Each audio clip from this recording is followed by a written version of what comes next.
여러분 잘하셨습니까?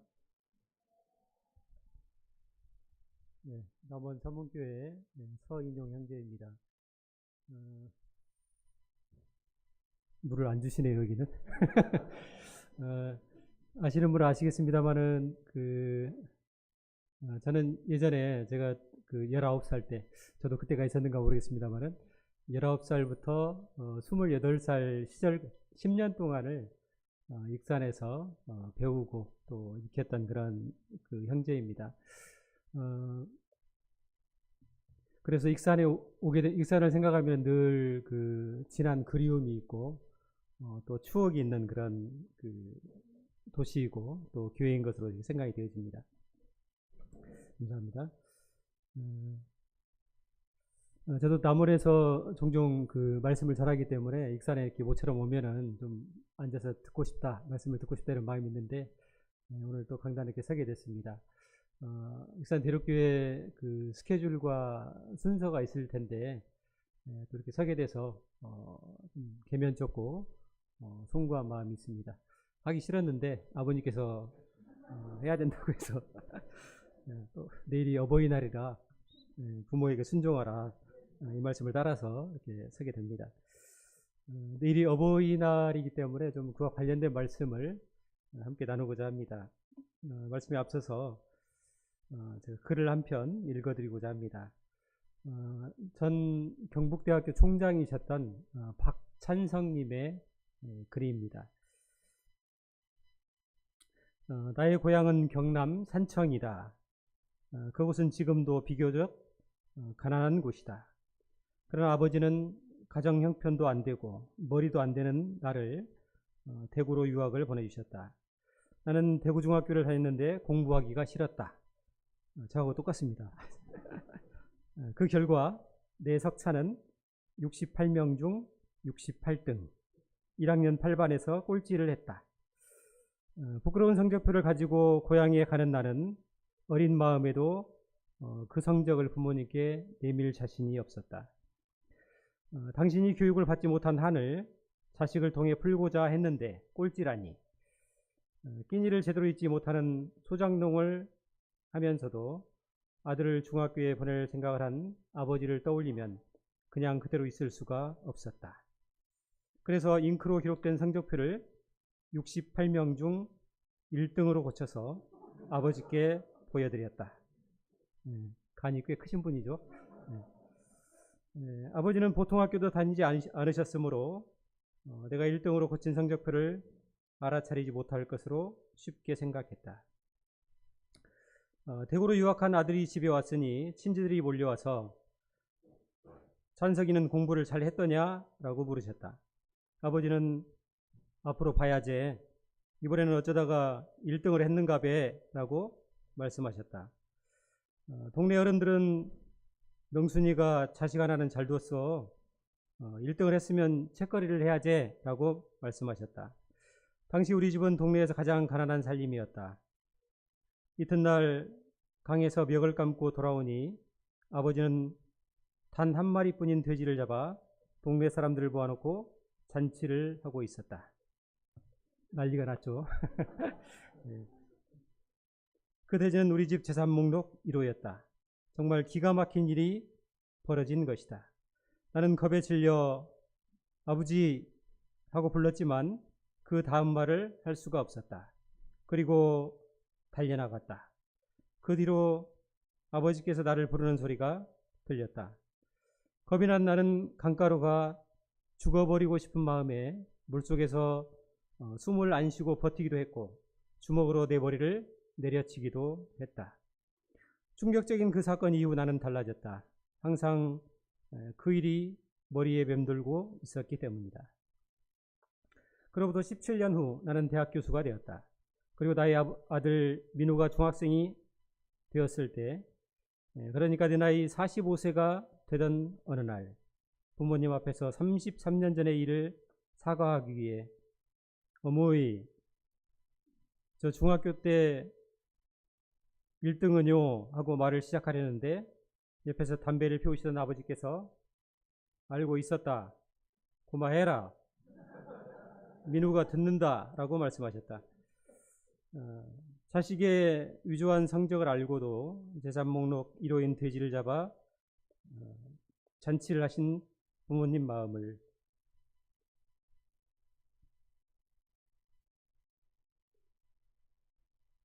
난 박사가 되고 교수가 되고 대학 총장이 되었지만 아직도 감히 알 수가 없다. 이전에 읽었던 글인데 다시 읽어도 가슴이 좀 뭉클합니다. 우리가 자주 부르는 CCM 찬송 중에 당신은 사랑받기 위해 태어난 사람이란 그런 노래가 있습니다. 그 노래를 들으면은 성경에서 말하는 사람, 성경이 말하는 인간이 누구인가를, 인간의 정체성을 가장 잘 표현한 찬송이라고 생각이 됩니다. 우리는 우리가 누구인가에 관계없이 태어나면서부터, 아니 태어나기 훨씬 이전부터 하나님과 부모님의 한량없는 사랑을 받은 존재로 태어난 것을 우리가 알 수가 있습니다. 내일이 5월 8일 어버이날입니다. 우리가 부모님의 사랑을 기념하면서 가슴에 카네이션을 이렇게 달아드리죠. 빨간 카네이션을 달아드립니다. 혹시 선생님들 그 빨간 카네이션의 꽃말이 뭔지 아십니까? 어머님의 사랑이라고 합니다. 어머님의 사랑. 어머님의 사랑이라고 하니까 우리 아버님들은 좀 마음이 서운하실지 모르겠습니다만은 어차피 부부는 한 몸이기 때문에 아버지의 사랑도 포함이 되어 있다고 생각이 되어집니다. 유래를 보니까 어버이의 날의 그 유래는 미국에서 시작이 된 것 같습니다. 그리고 가슴에 빨간 카네이션을 달아드리는 것도 미국에서 유래한 풍습입니다. 우리나라 같은 경우는 1955년에 국무회의를 통해서 처음으로 어머니의 날로 5월 8일을 지정을 했다고 합니다. 근데 명칭이 어머니 날이어서 그런지 아버님들이 항의를 하신 것 같아요. 그래서 1972년도에 이름을 개칭해서 어버이의 날로 이렇게 불러서 지금까지 어버이날로 이렇게 부르고 있습니다. 선생님들 혹시 전 세계 국가가 몇 개나 혹시 되는지 아십니까?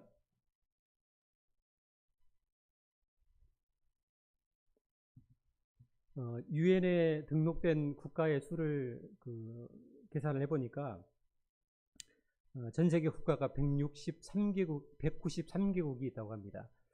근데 193개국에 169개국, 그러니까 거의 대부분의 나라에서 어머니의 날을 기념하고 있는 것을 알 수가 있습니다. 인종이나 국가나 문화가 달라도 부모님의 사랑에 대한 감사의 마음은 모든 인류가 동일한 마음인 것 같습니다. 저는 특별히 이제 어버이날을 5월 8일을 좀 그냥 기념일이 아니고 더 나아가서 공휴일로 지정을 했으면 좋을 것 같아요. 그래서 부모님도 좀 찾아뵙고 또 같이 식사도 하고 또 서로 은혜와 감사를 나누는 그런 시간이 되었으면 좋을 것 같습니다. 우리 하나님 말씀 에베소서 6장 말씀을 같이 한번 보도록 하겠습니다. 에베소서 6장 말씀입니다.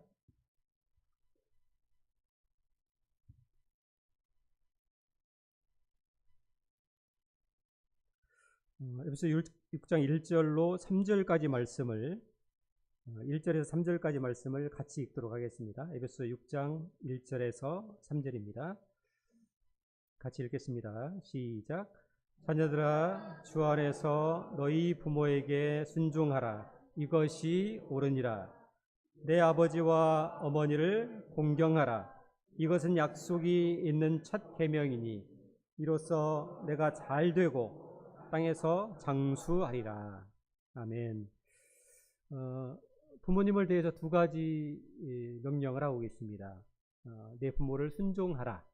두 번째는 공경하라. 이렇게 말씀하고 계시죠. 순종하라는 말씀은 비교적 자녀가 어렸을 때에 부모를 향해서 취할 수 있는 태도라고 생각이 되어집니다. 그리고 자녀가 장성하고 성장했을 때는, 어른이 되었을 때는 부모를 공경하는 자세를 취할 것을 하나님께서 말씀하고 계십니다. 너희 부모에게 순종하라. 이것이 옳으니라. 이렇게 말씀하고 계십니다. 하나님께서 옳다고 하신 것은 그 말씀 안에는 하나님의 뜻과 바람이 담겨 있다는 것입니다. 하나님께서 그 법을 정하셨다는 것을 우리가 알 수가 있습니다. 어떤 사회학자가 말하기를 사람들이 현대인들이 움직이는 동기가 있다고 합니다. 세 가지가 있는데요. 현대인은 어떤 일을 추진하고 진행할 때 세 가지 동기에 의해서 한다고 합니다. 첫 번째, 그 일이 재밌는가? 두 번째는 그 일이 쉬운가? 세 번째는 그 일이 나에게 유익한가? 이 세 가지 동기에 의해서 어떤 행동을 한다고 합니다. 근데 사람은 하나님께서 옳다고 하는 것을 따라가는 것이 좋다고 생각이 되어집니다. 우리는 늘 이것이 나에게 유익한가, 이로운가 이것을 따지지만은 그것이 아니고 이것이 옳은가라고 이것을 따지는 것이 중요하다고 생각이 되어집니다. 왜냐하면은 우리가 나에게 유익한 것, 이로운 것을 따라가게 되면은 하나님께서 말씀하신 옳은 것을 놓칠 수가 있다고 하는 것입니다. 그러나 힘이 들고 어려워도 옳은 길을 따라가면은 유익한 것은 자연적으로 따라오게 되어 있는 것입니다. 하나님께서 내 부모를 순종하라. 이것이 옳으니라. 이렇게 말씀을 하고 계십니다. 또 뒤에서 사도 바울께서 뭐라고 얘기했냐면은 이 계명이 약속이 있는 첫 번째 계명이다. 이렇게 말씀을 하십니다. 하나님께서 이스라엘 백성에게 10가지 10계명을 주셨죠. 그 계명 중에 하나님의 약속이 담겨 있는 첫 번째 계명이 내 부모를 공경하라. 이 말씀에 있다고 하는 것입니다. 어떤 약속을 주셨습니까, 성도님들? 내가 잘되고 땅에서 장수하리라. 네가 잘된다. 이렇게 말씀하고 계십니다. 네가 잘될 것이다. 이 표현은 구약 성경으로 그 표현을 하자면은 형통하다라는 표현을 쓸 수가 있습니다. 네가 형통하게 될 것이다. 이런 말씀입니다. 형통하다는 의미는 무슨 말씀이냐면은 하나님께서 친히 그 사람을 지키시고 보호하시고 그의 인생을 복된 인생으로 돌보시겠다. 이런 선언이 담겨 있는 의미라고 하는 것입니다. 내 부모를 순종하라. 내 부모를 공경하라. 그러면은 네가 잘되고 땅에서 장수할 것이다. 이렇게 하나님께서 약속하고 계십니다. 성도분 혹시 그 하나님의 이 약속의 말씀에 말씀이 그대로 성취된 사람 한 사람을 구약에서 꼽아보라 이렇게 하면 누구를 추천을 하시겠습니까? 부모님을 공경하고 그의 인생이 하나님 앞에서 잘 되고 땅에서 복을 누렸던 사람 한 사람을 추천해보라 하면 누구를 추천하시겠습니까? 없나요? 효도한 사람이 별로 없는가 보네. 효도가 이렇게 어렵습니다. 순간적으로 딱 떠오르는 사람이 없죠. 제가 이제 곰곰이 생각을 해봤는데 룻기의 룻이 이 약속에 가장 적합한 표본이라고 생각이 되어집니다.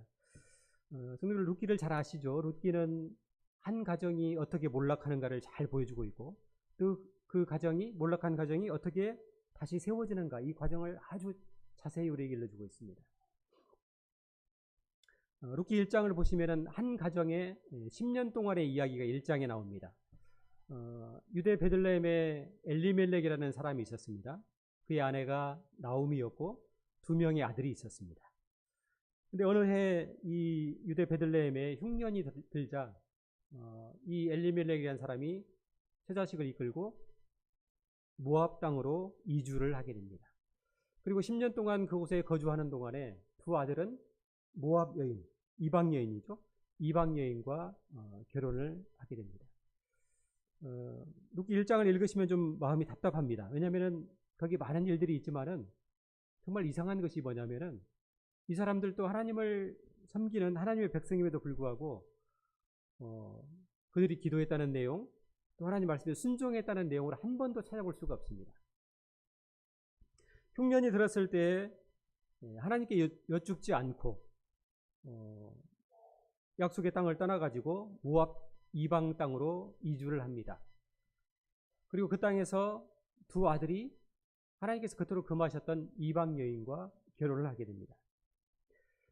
우리가 인생을 살면서 수많은 어려움들을 만나게 되어 있습니다. 근데 그 어려움을 만날 때 우리가 해야 될 가장 중요한 태도는 뭐냐면은 하나님의 뜻이 어디 있는가, 왜 이 어려움이 왔는가를 하나님께 기도해야 됩니다. 그리고 인생에서 중요한 결정을 할 때, 지금 모압 땅에서 모압 여인과 결혼을 하고 있는 상황입니다. 두 아들이 인생에서 중요한 결정을 할 때에도 동일하게 이 일을 하나님께서 기뻐하시는가라고 질문해야 했었습니다. 그러나 기도도 없고 질문도 없고 하나님 말씀에 대한 순종도 보이지가 않습니다. 그러다가 그 모압 땅에서 10년 지내는 동안에 남편 엘리멜렉이 죽고 뒤이어서 두 아들도 죽음을 맞이합니다.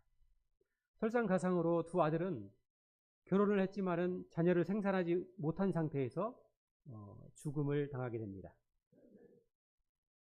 자, 엘리멜렉의 아내 나오미가 과부가 되었습니다. 그리고 두 아들의 며느리, 두 며느리가 있죠. 모압 며느리가 있는데 두 며느리도 자녀가 없기 때문에 그야말로 청산 과부가 되는 것입니다.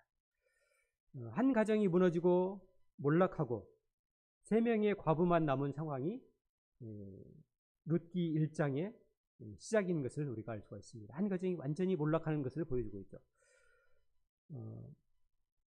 성도님들, 그 룻기 1장을 보시면 룻기 1장 1절이 어떻게 시작되고 있냐면 이렇게 시작하고 있습니다. 사사들이 치리하던 때에, 사사들이 치리하던 때, 그러니까 그 시대가 어떤 시대입니까?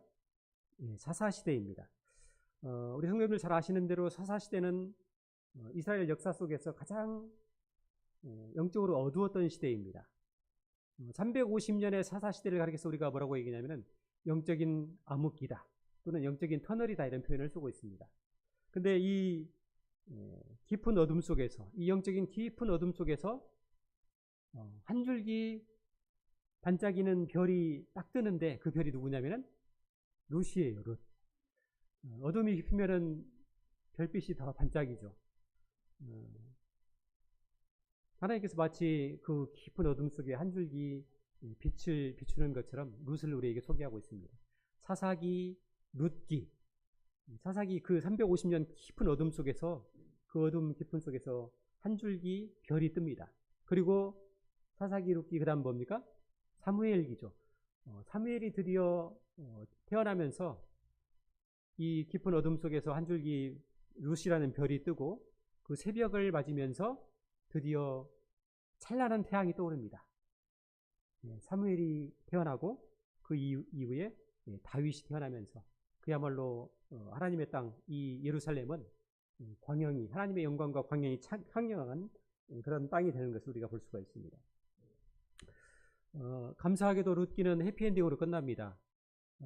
무너진 가정이 회복되고 다시 기쁨과 감사와 찬송이 회복이 됩니다. 근데 이 회복의 주체가 누구냐면은, 회복의 시작이 누구냐면은 바로 룻입니다. 룻이 모든 것을 잃어버린, 남편도 잃고 아들 둘도 잃고 집도 잃어버리고 땅도 잃어버리고 아무것도 없는 늙고 쇠약한 이 어머니를 공경과 효도로 섬기는 이야기, 그 이야기로부터 하나님께서 이 가정을 다시 회복시키는 것을 우리가 볼 수가 있습니다. 남편이 죽고 두 아들이 죽었습니다. 나오미에게 무슨 소망이 있을까요? 나오미가 비탈에 잠겨서 두 며느리에게 이렇게 말합니다. 내 딸들아, 너희 집으로 돌아가라. 나에게는 소망이 없다. 시어머니에게는 남편도 자식도 땅도 집도 아무것도 없습니다. 이제 다시 그 10년 세월을 마감하고 모든 것을 잃어버리고 다시 하나님의 땅 베들레헴으로 돌아가려고 발걸음을 하고 있는데, 룻은 이 소망이 없는 시어머니, 성도들 한번 계산을 한번 해보세요. 땅도 정리했고 집도 정리하고 그 흉년 때 모압 땅으로 왔다가 10년 만에 남편 죽고 두 아들 잃고 빈털터리인 시어머니를 따라가면은 삶이 뻔한 거잖아요. 그죠? 그래서 그 첫째 며느리는 시어머니 쫓기를 포기하고 돌아갑니다. 자기 민족에게 돌아가죠. 근데 룻은 늙고 소망이 없는 이 시어머니를 불쌍히 여기고 떠나지 않습니다. 룻은 인생의 아주 중요한 결정을 내려야 할 때, 앞길이 막막할 때에 이것이 나에게 유익이 되는가? 이것을 따지지 않고 이것이 옳은 길인가를 먼저 살핀 여인입니다. 그리고 룻기에는 여러 곳에 룻이 얼마만큼 그 시어머니를 사랑으로 대했는가를 우리가 알 수가 있습니다. 제가 한 구절을 읽어드리겠습니다. 자, 이제 시어머니 나오미가 룻에게 넌 돌아가라. 나 따라오면 고생 전지다. 집에 가서 다시 제가해라. 이렇게 부탁을 하는데도 불구하고 룻이 이렇게 말합니다. 어머니께서 가는 곳에 나도 가고 어머니께서 머무시는 곳에 나도 머물겠나이다. 어머니의 백성이 나의 백성이 되고 어머님의 하나님이 나의 하나님이 되시리니 어머니께서 죽으시는 곳에서 나도 죽어 거기 묻힐 것이라. 만일 내가 죽는 일 외에 어머니를 떠나면 여호와께서 내게 벌을 내리시고 더 내리시기를 원하나이다. 성도님들 지금 이 말씀 들으셨나요? 이 말씀 들으면 막 감탄을 해야 되는데 지금 아무 감흥이 없습니다. 어머니께서 죽으시는 곳에 나도 죽겠다. 그리고 내가 죽는 일 외에 어머니를 떠난다면은 여호와께서 내게 벌을 내리시기를 원한다.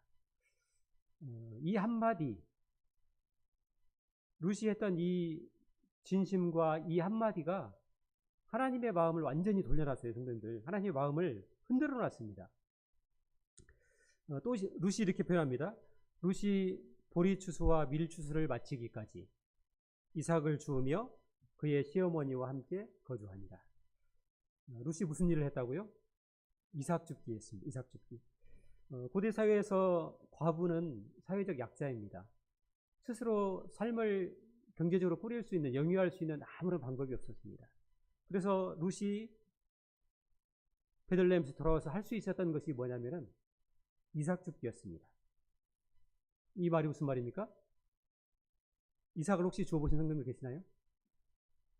초등학교 숙제가 뭐였냐면은 그 편지 봉투에다가 그 이삭을 주워서 한 봉투씩 그 가을 나락을 채워와라 이런 숙제가 있었는데, 이삭 하루 종일 주워봐야 뭐 그 부자 되는 것도 아니잖아요. 땅을 살 것도 아니고, 그야말로 연명하는 수준, 삶을 영위하는 최소한의 어려움이, 경제적 어려움이 이 두 과부에게 있었던 것을 우리가 볼 수가 있습니다.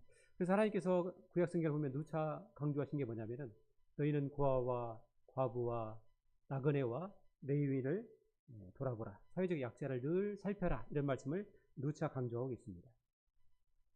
또 룻이 이렇게 표현합니다.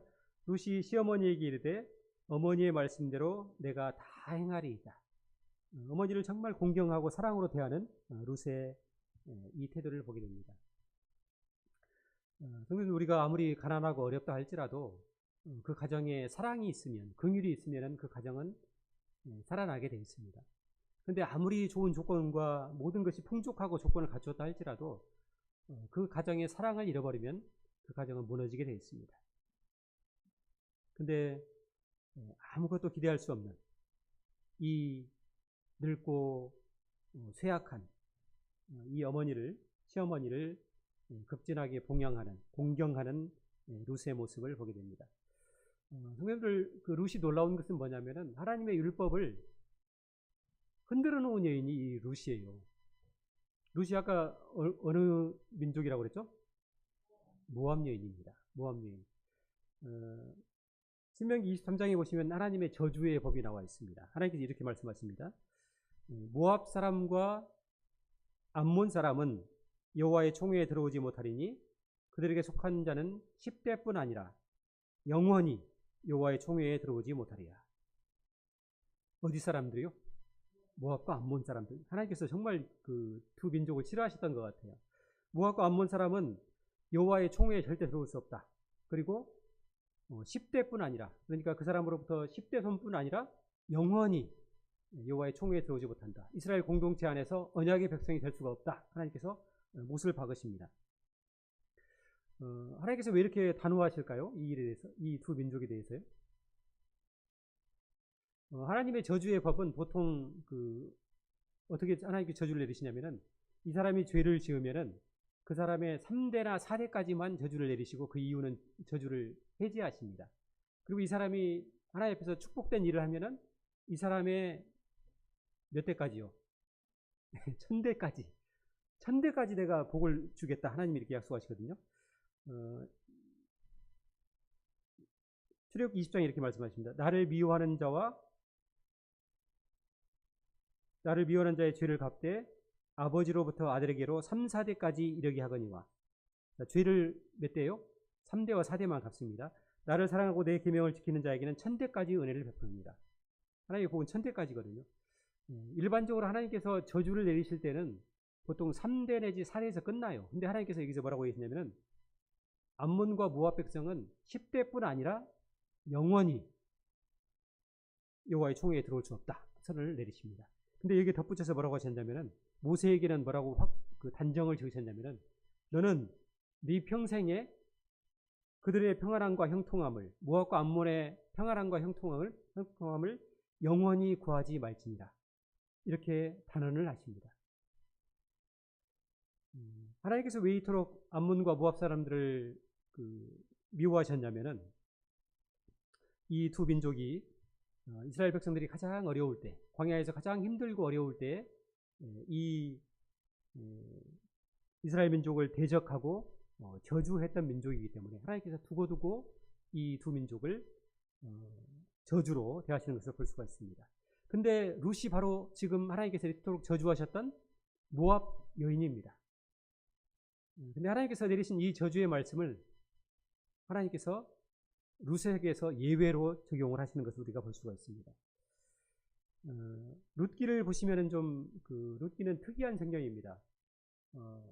룻기에는 하나님께서 직접 이스라엘 민족 가운데 개입하셨다는 말씀이 거의 나오지 않습니다. 예를 들어서 여호와께서 이스라엘 민족에게 이렇게 저렇게 하셨더라 이런 말씀들이 거의 안 나옵니다. 근데 룻기의 처음이자 마지막으로 하나님께서 직접 개입하셨다는 말씀이 딱 한 번 나옵니다. 그 말씀이 이 말씀입니다. 보아스가 룻을 맞이하여 아내로 삼고 그에게 들어갔더니. 다시 한번요. 보아스가 룻을 맞이하여 아내로 삼고 그에게 들어갔더니 여호와께서 그에게 임신하게 하심으로 그가 아들을 낳은지라. 여호와께서 누구를 임신하게 하셨어요? 룻을 임신하게 하신지라 그가 아들을 낳았다. 하나님께서 신명기 23장에 하셨던 그 모압 백성에게 내리셨던 이 저주의 말씀을 거두시고 모압 여인인 룻을 축복하시고 메시아의 계보를 잇는 우리 주 예수 그리스도의 계보를 잇는 여인이 되게 하시는 것을 볼 수가 있습니다.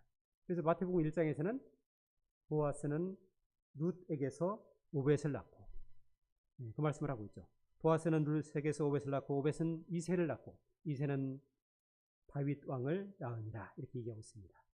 그래서 이 룻은 이스라엘의 이 언약 백성 이스라엘의 공동체 안으로 들어오게 됩니다. 그래서 다윗의 증조모가 될 뿐만 아니라 우리 주 예수 그리스도의 계보를 잇는 축복의 여인이 됩니다. 내 부모를 공경하라. 그리하면 내가 잘되고 땅에서 장수하리라. 이 언약의 말씀이 이 룻, 이 여인에게서 완벽하게 성취되고 있는 것을 우리가 볼 수가 있는 것입니다.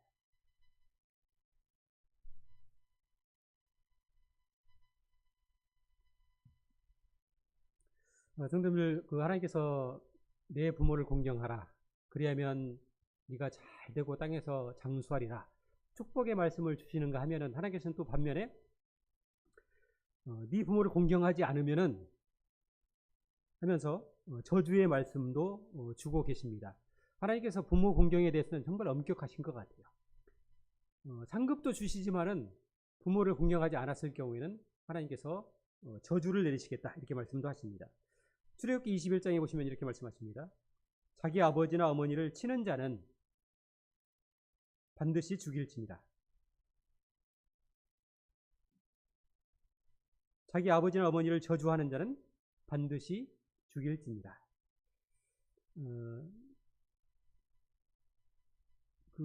하나님께서 좀 감옥에 가둔다든지 좀 벌금을 내라 이 정도도 아니고 어떻게 합니까? 부모를 치거나 저주하는 자는 죽이래요. 어떻게 죽여요? 반드시 죽이래요. 그리고 성경은 죽이는 방법도 구체적으로 제시를 하고 있습니다. 제가 읽어드리겠습니다. 신명기 21장에서 사람에게 완악하고 패역한 아들이 있어서 그의 아버지의 말이나 그 어미의 말을 순종하지 아니하고 부모가 징계하여도 순종하지 아니하거든 그 부모는 그를 끌고 성문에 이르러 그 성읍 장로들에게 나아가서 그 성읍 장로들에게 말하기를 우리 자식은 완악하고 패역하여 우리 말을 듣지 아니하고 방탕하며 술에 잠긴 자라 하면 그 성읍의 모든 사람들이 그를 돌로 쳐 죽일지니 이같이 내가 너희 중에서 악을 제하라. 부모님 말씀에 불순종하고 부모님 말씀을 거역하고 하는 패역한 아들이 있으면 성읍의 모든 사람들이 와서 돌을 들어서 그를 쳐 죽이라고 하나님께서 말씀하고 계십니다. 제가 질문을 드리겠습니다. 하나님께서 신명기 21장에서 이런 패역한 아들은 돌을 들어서 쳐 죽여라 이렇게 말씀을 하고 계시는데 성경에서 신명기 21장의 이 말씀이 실제로 한 번이라도 실행된 적이 있을까요? 없을까요? 질문의 의도를 모르시겠습니까? 패역하고 방탕한 아들이 있으면은 모든 성읍 사람들이 돌을 들어서 죽여라 이 말씀을 하나님께서 말씀을 하셨는데 이 말씀이 한 번이라도 실제적으로 실행된 사례가 있을까요? 없을까요? 없죠. 왜 없을까요? 어느 부모가 완악하고 패역한 아들이 있다 할지라도 설사 그 죽는 자리에 자식을 내어줄 부모가 없었을 것입니다. 이것이 부모님의 마음이죠. 하나님께서 부모를 공경하라 이 말씀에 축복의 약속도 주시고 저주의 말씀도 주십니다. 저주의 언약도 주십니다. 그 뜻이 무슨 의미일까요, 성도님들? 하나님께서 왜 이렇게 축복도 하시겠다고 하시고 부모를 공경하지 않으면 저주를 하시겠다 이 말씀을 동시에 주고 계실까요? 저는 아까 성도님께 질문하면서 그 이유를 알았어요. 구약에서 한 사람만 뽑아봐라 했더니 아무도 사례를 못 드셨어요. 부모를 공경하고 순종하는 것이 쉽습니까? 어렵습니까? 그저 쉽고 간단한 일은 아니라는 것입니다. 하나님께서 축복의 약속도 주시고 저주의 약속도 주시면서까지 강조하고 있는 이유는 부모님을 공경하고 순종하는 것이 항상 쉬운 것만은 아니라고 하는 것입니다. 부모님께서 돌아가시면은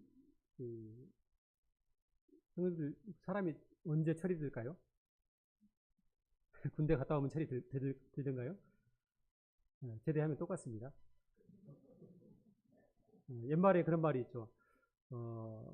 부모를 여의어야 자식이 되고 자식을 낳아봐야 부모가 된다. 부모가 돌아가시면은 그때 이제 비로소 철이 드는 것 같습니다. 근데 돌아가신 부모님을 향해서는 그 부모님에 대해서는 아무런 문제가 발생하지 않습니다. 왜냐하면 부모님이 돌아가셨기 때문에 그분과 정서적으로 얽히거나 부딪힐 일이 없어요. 그냥 그분을 그리워하고 보고 싶은 마음만 가지면 됩니다. 근데 부모님께서 생존해 계실 때는 좀 다릅니다. 그러고 싶지 않아도 우리가 의도하지 않았지만은 부모님과 정서적으로 감정적으로 부딪히는 일들이 발생하게 됩니다.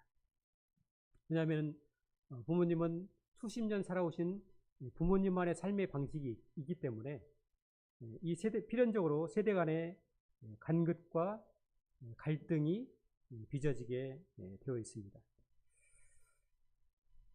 저희 집에 제 위로 누님이 4분이 계십니다. 제 아내가 참 힘들겠죠. 누님이 4분 계신데 누나들이 이제 서울에서 직장 생활을 하셔서 지금은 좀 덜합니다만 예전에 혈기왕성한 청년이었을 때는 서울에서 직장 생활을 하면서 어머니께 전화를 종종 합니다. 그래서 엄마 보고 싶어, 집이 그리워, 고향 가고 싶어 이런 얘기를 해요. 근데 막상 이제 휴가 내서 내려오면은 엄마한테 막 그렇게 그립고 보고 싶다고 하는 누나들이 막 짜증내고, 아니 옷장에 옷이 몇 켤레인데 그렇게 거적대기를 입고 있냐 하면서 막 짜증내고, 어머니를 좀 함부로 대하는 모습을 봤어요 제가. 근데 이제 또 올라가서 막 씩씩거리고 이제 화내면서 올라가요 서울로. 또 올라가서 얼마 있으면 또 전화를 합니다. 그래서 엄마 보고 싶어 막 전화하고, 나 직장 그만두고 내려갈까? 엄마랑 같이 살까? 막 이러거든요. 근데 또 오면은 또 막 신경질 부리고 집 안 치운다고 청소하면서 투덜거리고. 부모님을 대하는 그 우리의 마음이 이중적인 감정이 있는 것 같아요. 하나는 끝없이 돌아가 안기고 싶은 그리운 품, 그리운 고향 같은 마음이 부모님을 향한 그런 마음이 있습니다. 근데 반면에 또 끝없이 벗어나고 싶은 어떤 굴레, 이런 것도 있는 것 같습니다. 누가복음 15장에 보시면은 그 둘째 아들이 그 집을 떠나죠. 철없을 때 집을 나가려는 아들이 나와 있습니다. 집을 나가려고 하는 게 아니라 안달이 나 있습니다. 그 빛의 화가라고 우리가 일컫는 렘브란트의 그 돌아온 탕자라는 그림을 보게 되면은 그 그림에 이 장면을 아주 잘 묘사하고 있습니다. 아버지가 그 자식에게 유산을 상속한다는 그 종이에 사인을 해야 되는데 아버지의 눈은 그 공허합니다. 허공을 바라보고 있는데 이 둘째 아들은 옆에서 신이 났어요. 벌써 문을 열어놨습니다. 그리고 아버지가 빨리 사인을 해주기를, 아버지는 이 서명, 유산을 자식에게 상속하겠다, 이 서명을 하게 되면 아들이 떠날 것을 알거든요. 아버지 눈은 근심이 가득한 공허한 눈으로 허공을 응시하고 있어요. 근데 이 둘째 아들이 아버지의 펜을 뺏어가지고 서명을 하려고 하고 있습니다. 그리고 아버지가 서명을 하자마자 떠나겠다고 문이 열려 있습니다. 아들이, 누가 일어났을까요? 둘째 아들이 일어났죠. 받자마자 지금 나가겠다. 그리고 그 열린 문 틈 사이로 말 한 마리가 떠날 채비를 다 갖추고 덩그러니 서 있습니다. 돌아온 탕자, 떠나는 모습입니다. 누가복음 15장에서 성경은 이렇게 이 장면을 묘사하고 있습니다. 아버지가 그 살림을 각각 나눠 주었더니 그 후 며칠이 안 돼요. 둘째 아들이 재물을 다 모아가지고 먼 나라에 갔다, 이렇게 생각하고 있습니다. 아니, 아버지한테, 살아계신 아버지한테 재산을 달라고 하는 것도 사실 유대사회에서는 있을 수가 없는 일이거든요. 아버지가 죽기를 바랍니다, 이런 의도예요. 유산을 달라고 하는 것은. 유대사회에서 아버지가 죽기 전에 재산을 상속하는 일은 없습니다. 근데 아버지, 내게 돌아올 분깃을 주십시오, 이렇게 말한 것 자체도 불효인데, 아버지가 이제 나눠줬더니 어떻게 했어요? 그러면은 감사합니다 하고 적어도 몇 년, 몇 달은 아버지 밑에서 순종하고 받들어야죠. 근데 뭐라고 그랬어요? 나눠주었더니 그 후 며칠이 안 돼요. 둘째 아들이 재물을 다 모아가지고 어디로 갔습니까? 먼 나라로 갔다, 이렇게 생각하고 있습니다. 이민을 가버렸어요, 아예 그냥. 그 아버지의 모습이 어떨까요? 성경에 나오는 아버지의 모습은 늘 외롭고 쓸쓸한 모습으로 나타나고 있습니다. 그리고 그 아버지의 모습은 사실 우리 하나님의 모습이에요. 하나님을 떠나버리고 돌아오지 않는 백성들, 하나님이 어디 있어? 죽으면 끝나지, 이렇게 외치는 사람들을 향한 애절함과 쓸쓸함이 이 아버지의 모습에 투영되어 있는 것입니다. 그래서 아버지는 사실 하나님의 그림자라고 표현을 하기도 합니다. 그래서 아버지를 거역하고 아버지를 대적하는 것은 하나님을 거역하고 하나님을 대적하는 것과 같다, 이렇게 말하고 있는 것이죠. 성경에서 아주 독특한 표현이 하나 있습니다. 그 히브리어로 이르아라고 하는 표현이 있는데, 이 표현은 뭐냐면은 경외하다라는 의미입니다. 이르아. 근데 이 성경은 유일하게 성경에서 하나님에 관련해서만 이 표현을 쓰고 있습니다. 하나님을 경외하라. 그런데 딱 한 번 레위기에서 부모를 향해서 너희 부모를 경외하라, 이 표현을, 이르아라는 이 용어를 사용하고 있습니다. 무슨 말이냐면은 하나님을 경외하는 것과 부모를 경외하는 것을 하나님께서 동등한 위치에서 바라보고 계시는 거죠. 그래서 부모를 공경하고 사랑하는 것은 하나님을 공경하고 사랑하는 것 같다. 부모를 거역하고 대적하는 것은 하나님을 거역하는 것과 같다. 대적하는 것과 같다. 이렇게 말씀하고 계시는 것입니다.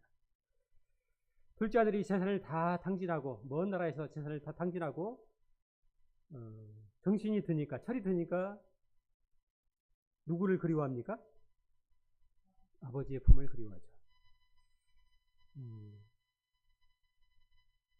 그런 의미에서 우리 모두는, 오늘 말씀을 전하고 있는 저를 비롯해서 우리 모두는 하나님과 부모님 앞에서 언제나 탕자이고 죄인인 것을 우리가 생각하게 됩니다. 항상 이렇게 보면은, 제가 성경을 쭉 보다 보면은 그 아들이 둘이 있는 집이 문제인 것 같아요. 보면. 지금 이 누가복음 15장에 이 집도 아들만 둘이 있습니다. 딸이 있으면 좀 나은데, 물론 뭐 아들도 도둑이고 딸도 도둑입니다만, 딸은 그래도 예쁜 도둑이라고 하잖아요. 이삭과 리브가를 아시죠? 아들이 둘이 있었습니다. 에서와 야곱. 형의 장자권을 빼앗고 또 형은 죽이겠다고 서로 싸우고, 리브가와 이삭과 리브가가 속이 끓었죠. 사사기에 나오는 엘리 제사장도 아들이 둘이었습니다. 홈리와 비느하스. 망했죠, 그 집안도. 그죠? 또 여기 나오는, 이 룻기에 나오는 나오미의 두 아들, 말론과 기련, 아들 둘입니다. 이 집도 망했다가 회복이 됐습니다. 저희 집도 아들만 둘이 있습니다. 그래서 저는 늘 주님 앞에서 아버지, 저희 가정을 불쌍히 여겨주시옵소서, 이렇게 기도하고 있습니다. 디모데후서 3장에서 주님께서 이렇게 말씀하십니다. 너희는 이것을 알아야 된다. 말세에 고통하는 때가 이르리니 사람들이 자기를 사랑하며 돈을 사랑하며 자긍하며 자랑하며 교만하며 비방하며 부모를 거역하며 감사치 아니하며 거룩하지 아니하다. 이렇게 말씀하십니다. 근데 우리는 영적으로 병든 시대를 살고 있습니다.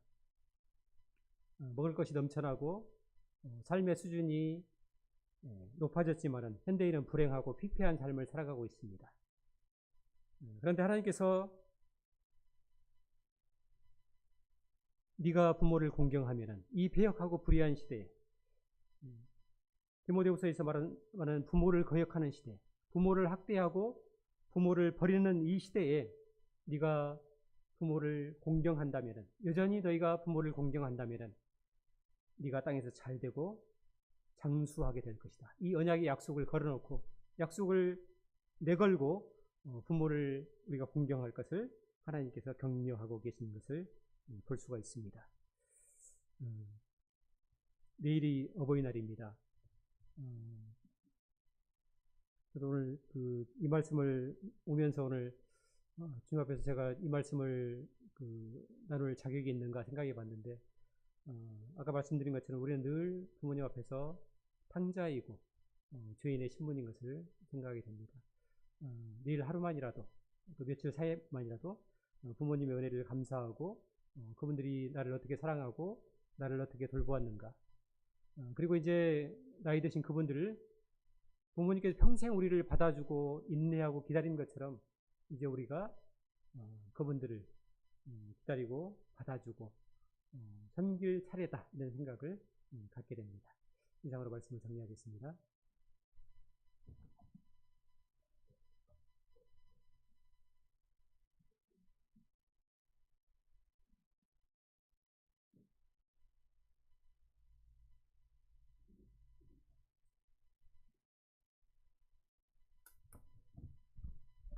네, 말씀에